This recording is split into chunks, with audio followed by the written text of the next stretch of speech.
Queres começar a ler relações sáficas e não sabes por onde começar? Eu tenho a solução para ti.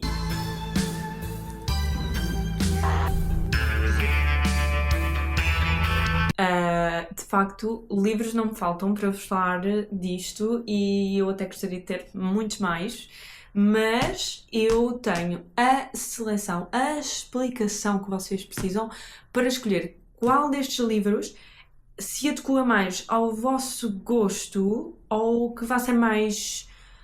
Que se vão conseguir relacionar um pouco mais e por isso começar a diversificar as vossas leituras ou diversificar ainda mais as vossas leituras. Sem mais demoras, olá, o meu nome é Cris, sou uma pessoa não binária e bem-vindos ao meu canal ou bem-vindos de volta caso não seja o primeiro vídeo. Eu quero começar precisamente pelo livro mais novo ao mais velho em termos de idade das personagens, porque eu acho que isso é a chave para nós nos conseguirmos relacionar com um livro, independentemente se ele trata traumas ou temas pelos quais já passamos, se nos conseguimos identificar com a expressão, a orientação sexual ou o género das personagens, género literário, inclusive. Então essa é a minha categoria para ordenar estes bebés e vos conseguir recomendá-los, ok? Alguns destes livros eu já falei deles aqui no canal. Então fiquem atentos aqui às tabzinhas onde eu vou adicionar quais vídeos é que têm os livros de que eu estou a falar. Comecemos por Imogen, obviamente, traduzido do inglês Imogen Obviously, e eu gostei imenso deste livro porque as personagens estão fim de secundário, início da universidade. Acho que é um grupo de amigos muito fácil, apesar de ter algumas personagens que são um pouco mais estereotipadas, mas eu acho que vai muito ao encontro da mensagem do livro, que é não seguir esses estereotipos à linha. Por vezes eles ajudam-nos a compreender, identificar e ter uma primeira impressão, mas não os levar mais do que a primeira impressão, porque por vezes pode levar-nos um pouco ao engano, como aconteceu com a Imogen, que era basicamente uma pessoa hetero que apoiava, que era aliada à comunidade queer, porque de facto não revia em si muitos dos aspectos que se vê, que se usa para identificar alguém queer. Mas será que temos mesmo que seguir essas linhas que nos guiam para identificar alguém queer? E acho que a Imogen fala muito bem sobre isso. Passa por vários episódios que retratam bem essa disrupção e um romance querido que eu achei que fez super sentido. Adorei a química delas e eu mesma apaixonei-me pela Tessa. Essa é a minha recomendação mais base destas todas, porque tentando romper um pouco com esses estereotipos, acaba-se por explicar um pouco mais ou menos não só os estereotipos como as orientações sexuais e esta atração, o que é sentir esta atração. Ela descreve bem e esse impasse entre ser hetero ou não ser hetero. E para alguém que não é queer ou não sabe se é, acho que é um bom exemplar para se ler. Em seguida temos She Gets the Girl, que já tem tradução para português que se chama Ela Fica Com Ela, e eu também gostei muito deste livro. Este já se passa com ambas as personagens na idade do primeiro ano da universidade. No entanto, a Molly entra para a universidade e é esta personagem que também é muito introvertida e por isso acaba por se preocupar um pouco em romper e conseguir estar incluída mais a nível social na universidade, mas no meio disso ela acaba por reconhecer a sua crush de secundário e acho que é interessante a forma como não é bem uma questão a sexualidade, então acho que já entramos um pouco nesse impasse de é ou não uma questão a sexualidade. Eu gostei muito da ideia deste livro porque temos a Molly que quer muito conquistar a sua crush,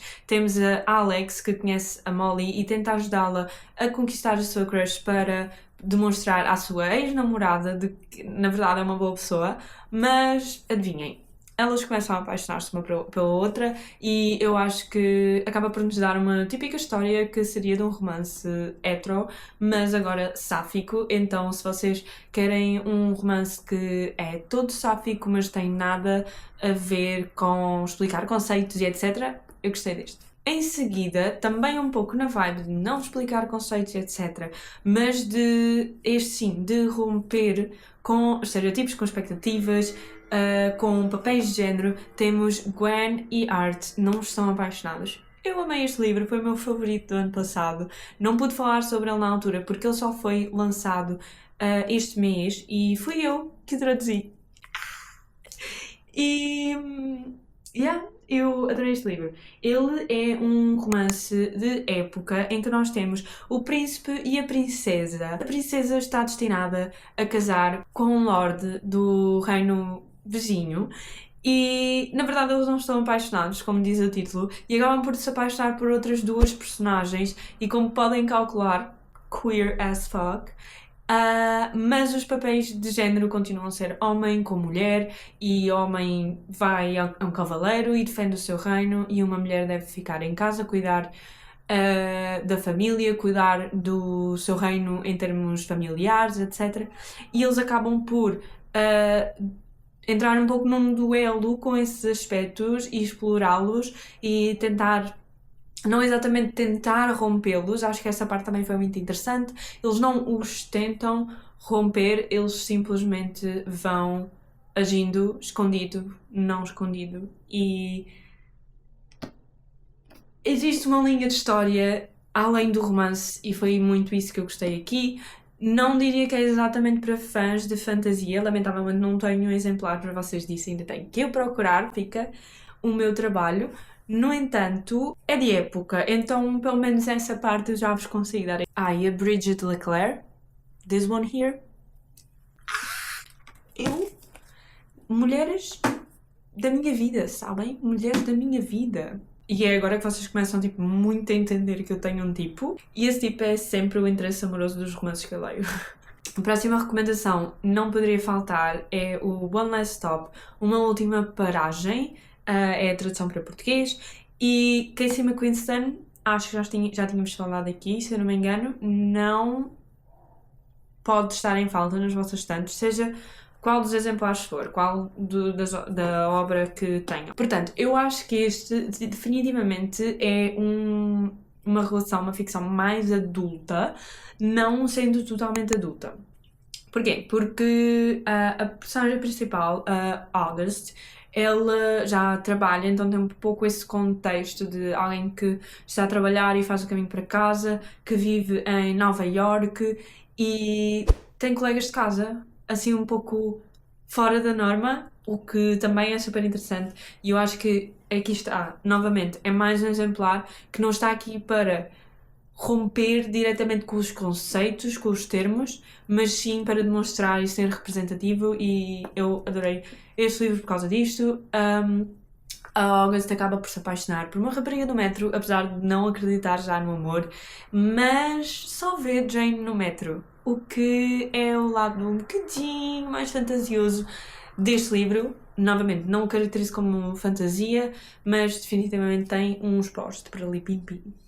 Depois, um livro sobre o qual eu não falo muito, porque eu acho que ele fica um bocadito de nada aquém das expectativas e apoia-se muito, muito, muito da nossa interpretação. Então, se vocês gostam desse tipo de livro, têm que ler o primeiro Eu Tive de Morrer, que é... Ai, tem um marcador aqui. Eu gostei deste livro, mas eu acho que é necessário avisar, ou pelo menos foi como eu interpretei este romance, é que ele tem o seu toque de surrealismo, ok? E é essa a parte que eu digo, que ele acaba por se apoiar um pouco mais na nossa interpretação. E eu acho que isso é uma aviso importante. Mas basicamente é sobre uma jovem que está a começar a entrar em burnout, então vai numa espécie de retiro, porque é forçada a fazer uma pausa. E lá ela lida com os seus traumas, com a rotina que estava a viver, com o quebrar dessa rotina também. E pronto, conhece outras pessoas, faz coisas questionáveis ou não faz essas coisas. surrealismo, sabem? Pronto.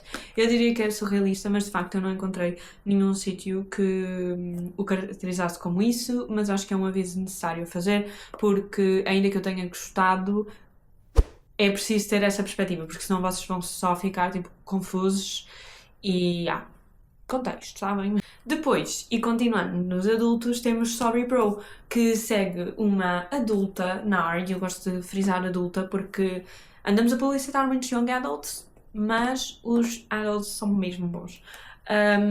Pronto, NAR, eu acho que ela tem 30 anos, se eu não me engano, e por isso 30 anos na cultura arménia já ficam tipo, ok, tens que arranjar um homem, então vais a este festival de cultura arménia, viver nos Estados Unidos, by the way, e vais conhecer vários homens, ter dates e de encontros e escolher um. E ela de facto tem vários pretendentes que a mãe seleciona, é muito essa cultura, é muito esse padrão de atitudes de impingir casamento. No entanto, no meio de conhecer tantos homens, ela conhece uma rapariga.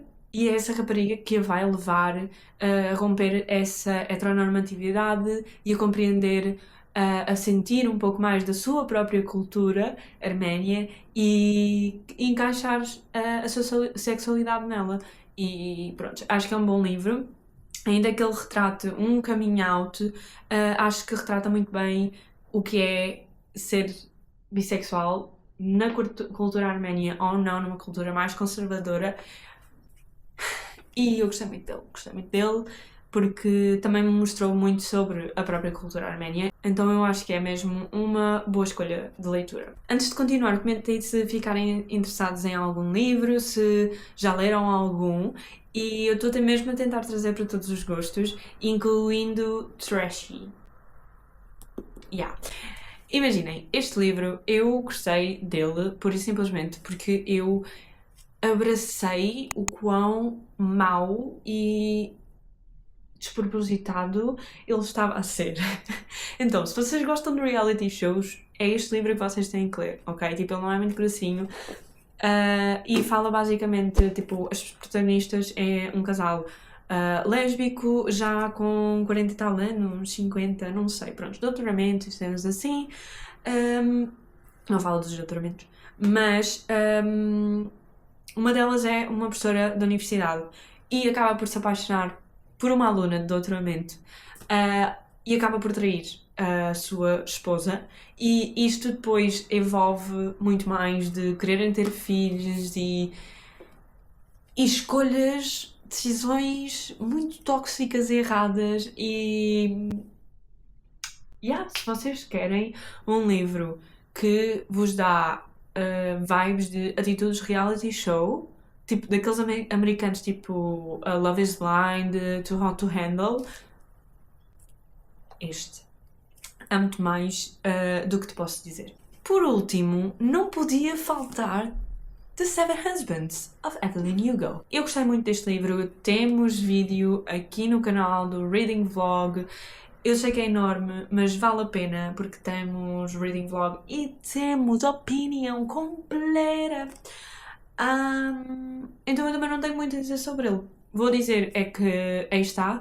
É um livro sáfico, ok? Tem uma relação sáfica. Para mim, um livro, ainda que retrate imensos temas sobre os quais eu falo no vídeo, o que move o livro inteiro é a sua relação sáfica. O que move a vida da Evelyn Hugo era a sua relação sáfica.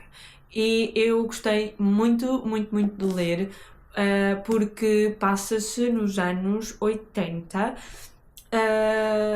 a relação, penso eu, e americanos, o que significa crise de sida, não poderem ser assumidamente um casal, as duas perspectivas que existiam em relação a esse problema, as duas atitudes que se podiam tomar em relação a esse problema, muito distintas e que colidem. E eu adorei o livro por causa disso, fez-me chorar e é definitivamente uma recomendação, tanto na categoria sáfica como na categoria geral de recomendações. Se tiverem alguma recomendação de livro sáfico, adoraria ouvi-la aqui nos comentários. Não se esqueçam de subscrever mais uma vez e dar like para eu fazer mais. Obrigada por terem assistido. Espero que haja mais algum vídeo que vos interesse e até para a semana.